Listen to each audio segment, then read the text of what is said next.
My self Jainik ખડસેલિયા આપના Dakshinamurti વિદ્યાલયની YouTube ચેનલમાં સ્વાગત છે. સાયન્સ ડિપાર્ટમેન્ટમાંથી હું જૈનિક ખડસેલિયા, કેમિસ્ટ્રી ફેકલ્ટી. લાસ્ટ લેક્ચરની અંદર આપણે રસાયણ વિજ્ઞાન વિશે એટલે શું એ સમજ્યા, પરીક્ષામાં વધુ માર્ક કેમ મેળવવા તેના વિશે પણ વાતચીત કરી અને તેના આગળ આપણે ચેપ્ટર નંબર 1 સ્ટાર્ટ કર્યું હતું, જેનું નામ રસાયણ વિજ્ઞાનની કેટલીક પાયાની સંકલ્પના. એમાં આપણે શું જોયું હતું?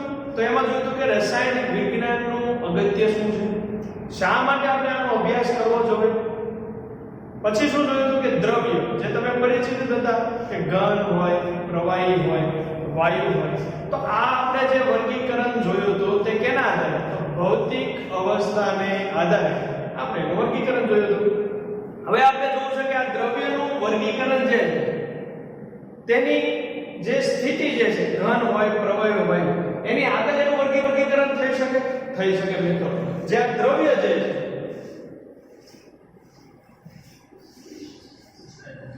એની અંદર વર્ગીકરણ આપણે કરીએ તો મુખ્યત્વે રીતે આપણે બે રીતે વર્ગીકરણ કરી શકીએ કે જેમાં એક છે મિશ્રણ અને એક છે શુદ્ધ પદાર્થ. એક છે મિશ્રણ અને એક છે શુદ્ધ પદાર્થ. તો મિશ્રણથી તો આપણને ખ્યાલ આવી જાય કે મિશ્રણ એટલે શું, પરંતુ શુદ્ધ પદાર્થ કહેવાય એ પણ સમજવું જોઈએ. એનો અર્થ એવો નથી કે આ શુદ્ધ પદાર્થ છે કે એમાં કોઈ અશુદ્ધિ ન હોય, એ તો સમજવાનું જ છે, પરંતુ આ શબ્દ આવ્યો છે. તો મિશ્રણ અને શુદ્ધ પદાર્થ જે છે દ્રવ્યનું આપણે મુખ્યત્વે વર્ગીકરણ કર્યું. હવે વાત પહેલા આની કરી શુદ્ધ પદાર્થ, કે શુદ્ધ પદાર્થ કહેવાય. તો જો અહીંયા શુદ્ધ પદાર્થને હું આગળ બે રીતે વર્ગીકરણ કરું છું. એક જે છે તત્વ અને એક જે છે સંયોજન. એવું બની શકે આ શબ્દ તમારી માટે નવા હોય, તત્વ અને સંયોજન. તત્વ કોને કહેવાય? તો તમે જાણતા છો હાઇડ્રોજન. આ હાઇડ્રોજન હોય તો એની અંદર આ જે અણુ હોય, પરમાણુ હોય, એની અંદર બધા ઘટકો એના ગુણધર્મો હાઇડ્રોજનને લગતા જ. પછી આપણે વાત કરીએ ઓક્સિજન, કોપર. એટલે કે આ જે ત્રણ આપણે ઘટકો લખ્યા એ કેવી રીતે આવે? તો કે આની અંદર હોય છે કે પરમાણુ અથવા અણુ. પરમાણુ તો સમજતા, પરમાણુ તો કે હાઇડ્રોજન, ઓક્સિજન, અણુ શું કામ લખ્યું? તો મિત્રો વિચારો કે હાઇડ્રોજન ક્યારે એક અસ્તિત્વ ધરાવે? ખાલી એક H હોય નો. હવાની અંદર હાઇડ્રોજન કયા સ્વરૂપે હોય? H2 સ્વરૂપે. તો H2 શું છે?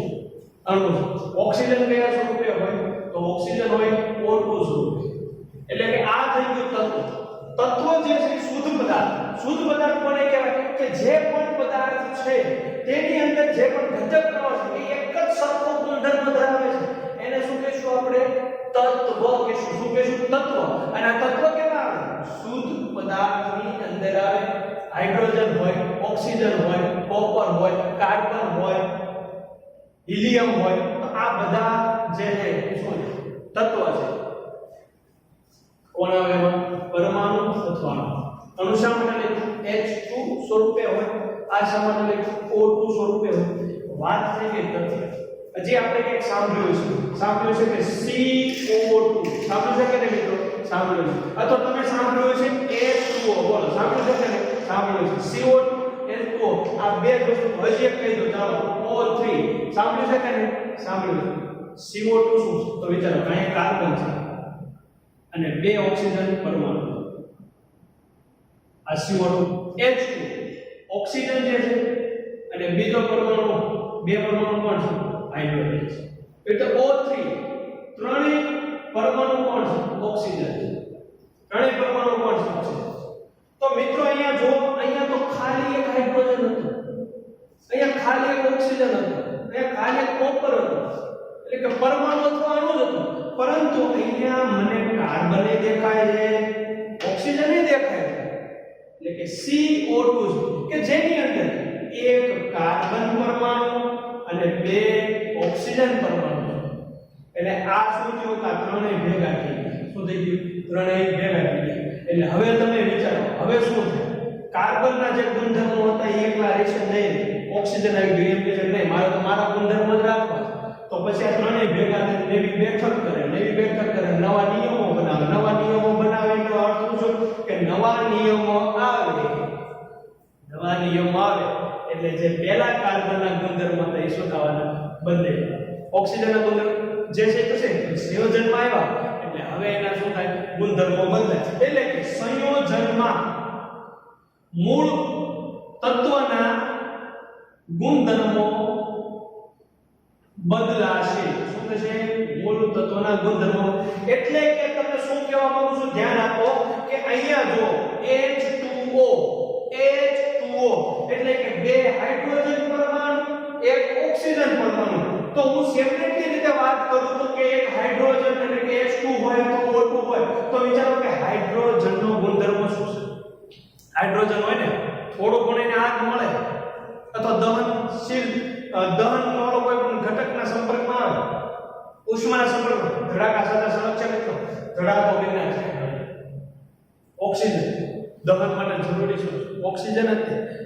ઓક્સિજન હોય તો જ દહન થાય તો જ સળગે. કોઈ પણ પદાર્થ સળગતો હોય શા માટે સળગે? કારણ કે એને હવામાંથી ઓક્સિજન મળી રહે છે. એની ઉપર કંઈક ઢાંકી દો કે જેથી હવા એની અંદર દાખલ ન થાય તો શું થાય? એ ઓલવાઈ જશે એટલે કે એની આગની જે પ્રક્રિયા છે અટકી જશે. એટલે કે બંને પદાર્થ મિત્રો આગ વધારે છે દહન વધારે છે એટલે કે દહનશીલ પદાર્થો છે.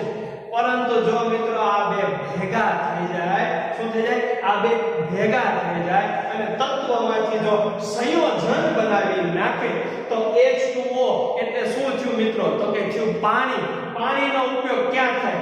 કંઈક સળગતું હોય ને એની ઉપર નાખવા થાય એટલે પાણી. H2 હતો તો દહન વધારતું, O2 હતું તોય દહન વધારતું, પરંતુ H2O બની ગયું સંયોજન બની ગયું તો હવે દહન શામક થઈ ગયું. શું થઈ ગયું? દહન શામક. પહેલા એનો ગુણધર્મ કેવો હતો? દહનશીલનો ગુણધર્મ હતો. હવે કેવો થઈ ગયો? દહન શામક. એટલે કે સંયોજનમાં મૂળ તત્વના ગુણધર્મો બદલાશે. અહીંયા જે તત્વના ગુણધર્મો છે તે એમનામ જ રહેવાના છે, પરંતુ જો એ સંયોજન બનાવશે તો એના ગુણધર્મો બદલાશે. ખ્યાલ આવી ગયો?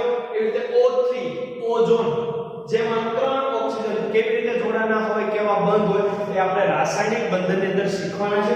તમને એક સિમ્પલ રજૂઆત આકૃતિમય રજૂઆત તમારી સમક્ષ રજૂ કરેલી છે CO2 H2 અને O3. તો મિત્રો આપણે જે દ્રવ્યની વાત કરતા હતા, દ્રવ્ય એટલે કે જે પદાર્થને દર હોય અને જે જગ્યા રોકતું હોય એને દ્રવ્ય કીધું. એની અવસ્થાના આધારે 3 પ્રકાર પાડ્યા હતા: ઘન, પ્રવાહી અને વાયુ.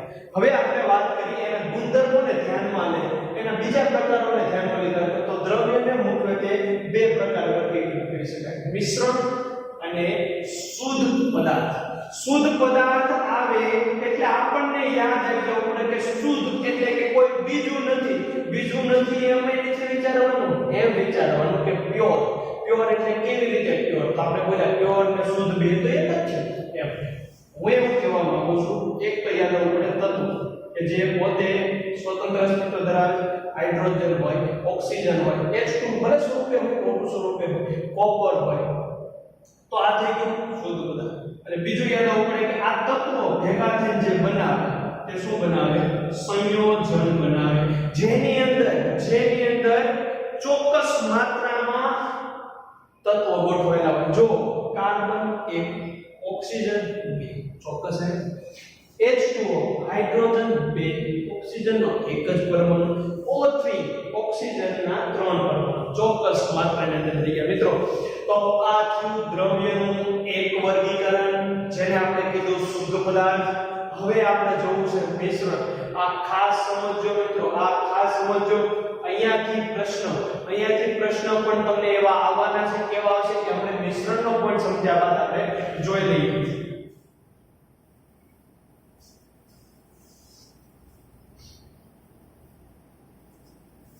હવે આપણે એક વર્ગીકરણનો જે પ્રકાર જે આપણે કહીએ છીએ દ્રવ્યનો કયો? તો કે મિશ્રણ. શું કહેવાય છે? મિશ્રણ. તો શબ્દ જેવું કે છે મિશ્રણ, આપણે બોલતા હોય ઘણી વખત મિશ્ર થઈ ગયેલું છે તે શુદ્ધ નથી એટલે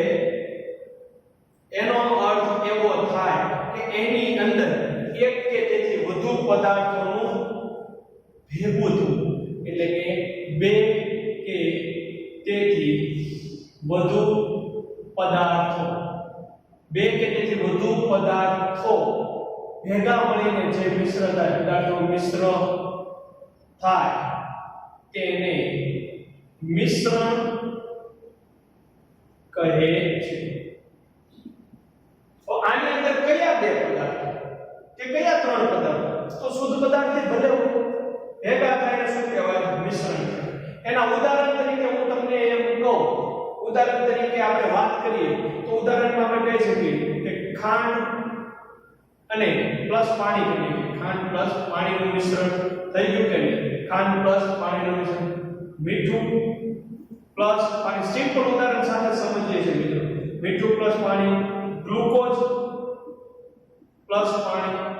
આપણે હજી એક ઉદાહરણ જોઈએ કે અનાજના દાણા હોય, અનાજ પ્લસ માટીના કણો હોય કે ન હોય?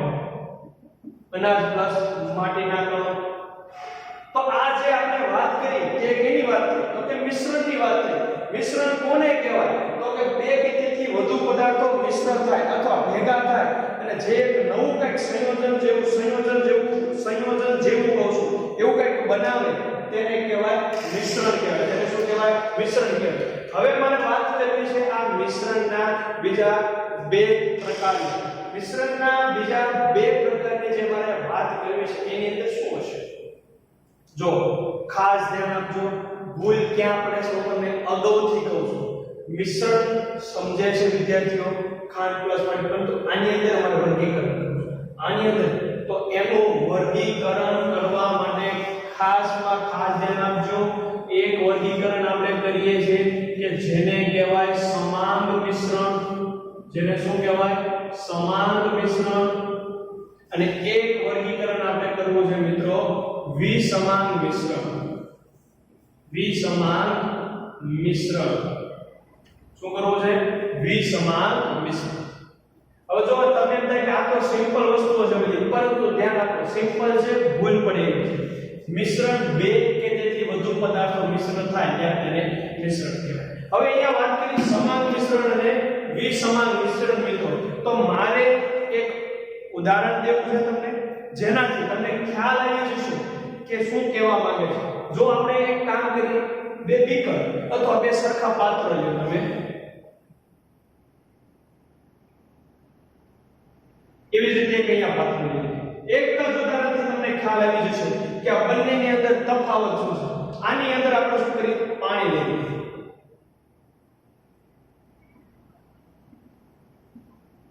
આપણે આ પાત્રની અંદર શું ભરી દીધું છે? પાણી ભરી દીધું છે.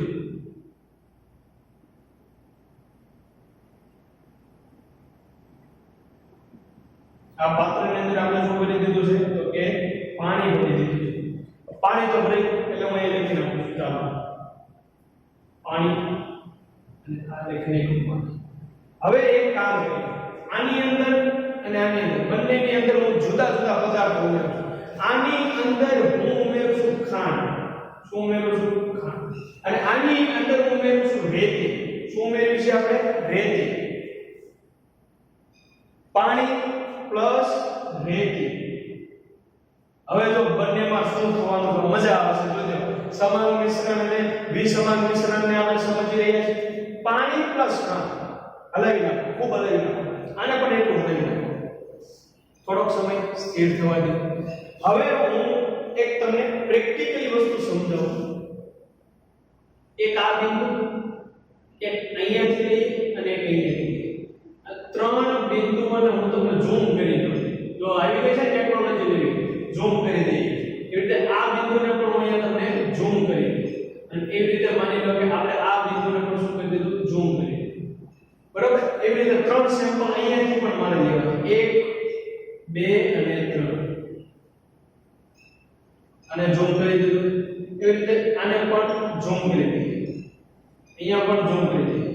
હવે જો 3 સેમ્પલ આવી બરોબર, જેમાં એકને કહી દઉં A B C, અહીંયા A ડેશ B ડેશ અને C ડેશ. 2 પાત્ર છે જેમાં એકમાં પાણી પ્લસ ખાંડ છે અને એકમાં પાણી પ્લસ રેતી છે. હવે વિચારો કે આને ખૂબ હલાવી દીધું છે. તમે ખ્યાલ જ હશે કે પાણી પ્લસ ખાંડ ઘરે શરબત તમે બનાવતા જશો અથવા તમે પીધું જ હશે, જેમાં આપણે કઈ ન શકીએ કે પાણી હોય તો કે આ ખાંડનો દર ન કહી શકીએ કારણ કે દેખાતું નહીં હોય. એટલે કે અહીંયા લ્યો કે અહીંયા લ્યો, અહીંયા ત્રણ ગમે તે સેમ્પલ લ્યો જેમાં પાણી પ્લસ ખાંડનું પ્રમાણ કેવું રહેશે? સરખું. એવું તે કેવું છે? પાણી પ્લસ ખાંડનું જે પ્રમાણ છે એ તમને B ની અંદર જોવા મળશે, એટલું જ પ્રમાણ તમને પાણી પ્લસ ખાંડનું C ની અંદર જોવા મળશે. એટલે કે A B C પ્રમાણની સાપેક્ષે આપણને મળી ગયું. પ્રમાણની સાપેક્ષે શું મળી ગયું? A B C. એટલે કે ત્રણ નમૂના કે પાત્રની અંદર ખૂબ જ ઉપરની સપાટીથી એટલે કે ઉપરના ભાગથી મેં એક સેમ્પલ લીધું, વચ્ચેના ભાગથી એક સેમ્પલ લીધું અને છેડાથી એક સેમ્પલ લીધું, તો ત્રણેયમાં મને તો પાણી અને ખાંડનું મિશ્રણ કેવું મળ્યું? એક સરખું મળ્યું. એક સરખું મળ્યું માટે એને કહેવાય સમાન. જો મિત્રો ઘણી વખત ભૂલી થાય છે વિદ્યાર્થી મિત્રો સમાન મિશ્રણની વ્યાખ્યા કેવી બનાવે? સમાન મિશ્રણની વ્યાખ્યા એવી બનાવે કે સરખા પ્રમાણમાં લઈએ, જે બે ઘટકોનું મિશ્રણ કરવું છે ને સરખા પ્રમાણમાં લઈએ તો તે સમાન મિશ્રણ હોય. વ્યાખ્યા ખોટી નથી પરંતુ સચોટ નથી. વ્યાખ્યા સચોટ થશે કે તમે જે મિશ્રણ બનાવો એ મિશ્રણના સમગ્ર ભાગમાં તમે જે મિશ્ર કરેલા ઘટકો કોણ છે અહીંયા? પાણી અને ખાંડ. આ ઘટકોનું પ્રમાણ આ મિશ્રણમાં તમામ સ્થાને એક સરખું રહેવું જોવે. જો એક સરખું હોય માટે થયું સમાન અને માટે થયું સમાન મિશ્રણ. ખ્યાલ આવી ગયો છે તમને? હવે આપણે વાત કરીએ વિસમાન મિશ્રણ. પાણી પ્લસ રેતી.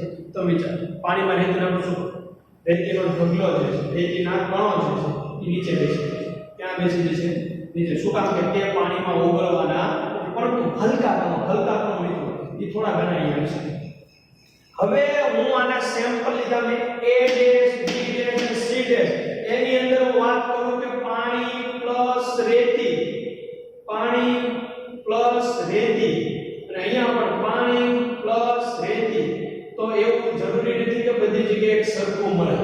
એટલે કે A ડેશ બરાબર નહીં આવે B ડેશ, એને બરાબર નહીં આવે C ડેશ. કારણ કે તમે વિચારો અહીંયા તમને વધુ રેતી મળશે, અહીંયા રેતી કેવી મળશે? વધુ. અહીંયા ઓછી અને અહીંયા તમને મળવાની નથી. શું કામ? રેતી ક્યાં છે? નીચે બેસી ગઈ છે. ક્યાં બેસી ગઈ છે? નીચે. ઉપરની સપાટી પાણી.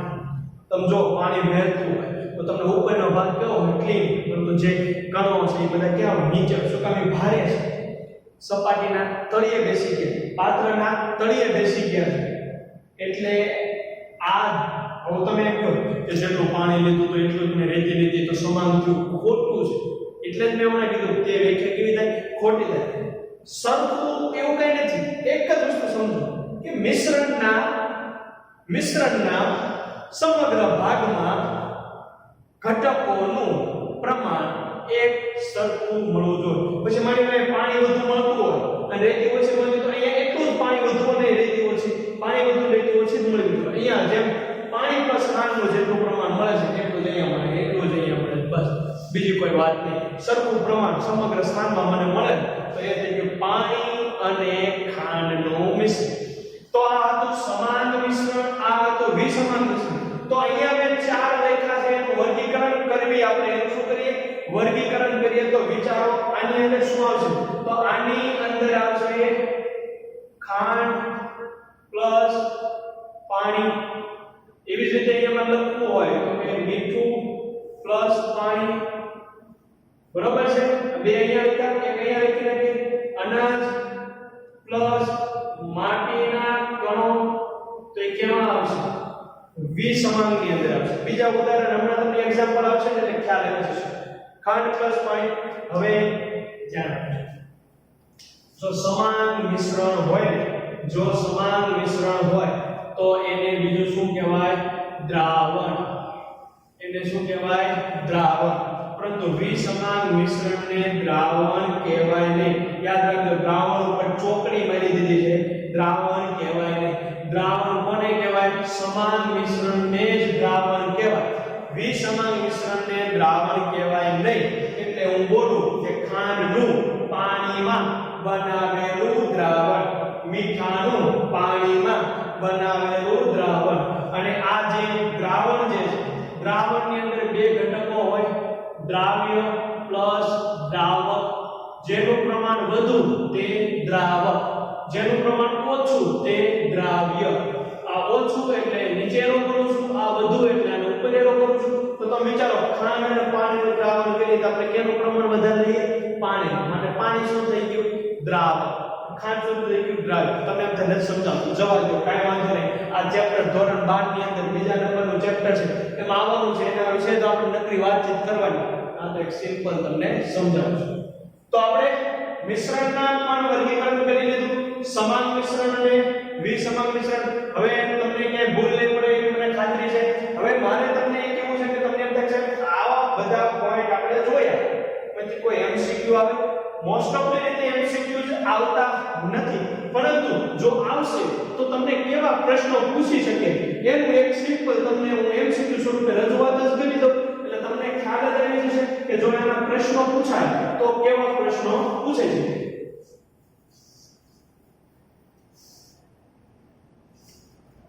કેવા પ્રશ્નો પૂછે છે તો જોઈએ MCQ જેના.